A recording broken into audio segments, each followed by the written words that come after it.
അപ്പൊ ഇത് ചെയ്യണമെന്ന് പറഞ്ഞ് നിങ്ങളെ ഏൽപ്പിച്ചാൽ, എന്റെ അനുഭവം കൊണ്ടാണ് ഞാൻ ഇങ്ങനെ പറയുന്നത്, ഒരു 25 കൊല്ലത്തിന് ശേഷം എന്റെ അടുത്ത് നിന്നവരൊക്കെ തന്നെ കാണിച്ചാൽ ആ കർമ്മദോഷം ചിന്തിച്ചാൽ എനിക്ക് നിങ്ങളെ എങ്ങനെ നന്നാക്കാൻ കഴിയും? അല്ലെങ്കിൽ ഞാൻ എങ്ങനെ നന്നാകും? വിഷമമുണ്ട്. പിന്നെ എന്താണ് എനിക്കുള്ളത്? തീർച്ചയായും ഇതൊരു സത്യമാണെന്ന് തോന്നിയിട്ടുണ്ട്. ഇത് നിങ്ങളിൽ പെട്ടാൽ കുറെ ആണും പെണ്ണും ചെറുതും പലതൊക്കെ കാണുന്നു. അത് ജാതി മതവും തിരിക്കാതെ എന്നെ അറിയുന്നവർ പോലും അല്ല. അങ്ങനെ ഇന്നും ഈ കൂട്ടത്തിൽ തന്നെയുണ്ട് എന്നെ അറിയാതെ എന്റെ രൂപം കണ്ടിട്ട് വന്നിട്ടുള്ളത്. പക്ഷെ ഇതാര്? ഞാനാണ് ഇതൊക്കെ ചെയ്യുന്നത്. ഇത് ദൈവത്തിന്റെ ഒരു നിദാന ജാഗ്രതയാണ്. ആ നിതാന്ത ജാഗ്രത നമുക്ക് തന്നിട്ട് ഈ നിദാനം നമ്മൾ എടുക്കുകയാണ് വേണ്ടത്.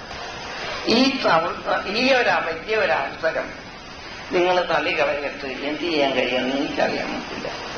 ഇതുപോലെ പലരെയും കൊണ്ടുവന്നെന്നാണ് ഈ പറഞ്ഞ കരികാലത്ത് തന്നെ 2444 ഗുരുക്കന്മാർ വന്നിട്ട് സാധിച്ചിട്ട് അതിലൊരാളാണ് ശ്രീകൃഷ്ണൻ. അപ്പൊ ഇത്രയും വലിയൊരു ജീവചരിത്രത്തിന്റെ അടിത്തറ നമ്മൾ എണ്ണി നോക്കാൻ പൂർത്തിയാണോ? നമുക്കതിനുള്ള കഴിവില്ല. പിന്നെ എന്താണ്? ഒരു ഗുരുവെന്നുള്ള പാതയിൽ വിശ്വസിച്ചു പോകുമ്പോൾ നിങ്ങൾ തന്നെ കാണണം. തന്റെ ഗുരുവും താനും എവിടെ എത്തുന്നു, എവിടെ പോകുന്നു, ഏതവസ്ഥത്തിൽ പോകുന്നു, ഏത് അവസ്ഥാന്തര പാതയിൽ പോയി ഒതുങ്ങുന്നു, ഇത് നിങ്ങൾ തന്നെ കാണുക. ഇതാണ് എന്റെ മഹത്വം. അത് കണ്ടിട്ട് നിങ്ങളുടെ കുഞ്ഞുങ്ങളെ അത് ഏൽപ്പിക്കുക. മക്കളെ, ഇത് ഇന്ന പോലെ ചെയ്യാം. ഞങ്ങൾക്ക് അബദ്ധം പറ്റിപ്പോയി. അല്ലാതെ നിങ്ങൾ ആ കുഞ്ഞുങ്ങളുടെ പുറത്ത് പറയാണ് ഞങ്ങൾ അത് ചെയ്ത് ആന ചെയ്ത് പൂന ചെയ്തു എന്നൊക്കെ പറയരുത്. അവരോട് പറയാം, മക്കളെ ഞങ്ങൾക്ക് അബദ്ധം പറ്റി, ഞങ്ങളോട് നിങ്ങൾ ക്ഷമിക്കുക, നിങ്ങൾ അത് ചെയ്തെടുത്തതുമാണ്.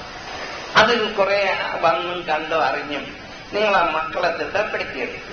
അതായിരിക്കും നിങ്ങളെ ഏറ്റവും വലിയ കർമ്മത്തിലൊരു വലിയ ഗുണം. ആ ഗുണത്തെ നിങ്ങൾ തള്ളിക്കളഞ്ഞുകൊണ്ട് ദൈവത്തെ പിടിച്ച് പരീക്ഷ കാണിക്കാനും മറ്റുള്ളവരെ നശിപ്പിക്കാനുള്ള കർമ്മം പഠിച്ചെടുക്കുക എന്ന് പറഞ്ഞാൽ ഇത് ആരോട് കാണിക്കുന്നതാണ്? അപ്പൊ ഇതല്ല നമ്മളുടേതായ ഒരു നിലപാട്. കരി ശൂദ്രങ്കൽ എന്ന് പറഞ്ഞ അതേ ഭാഷയിൽ നമ്മൾ എടുക്കണം.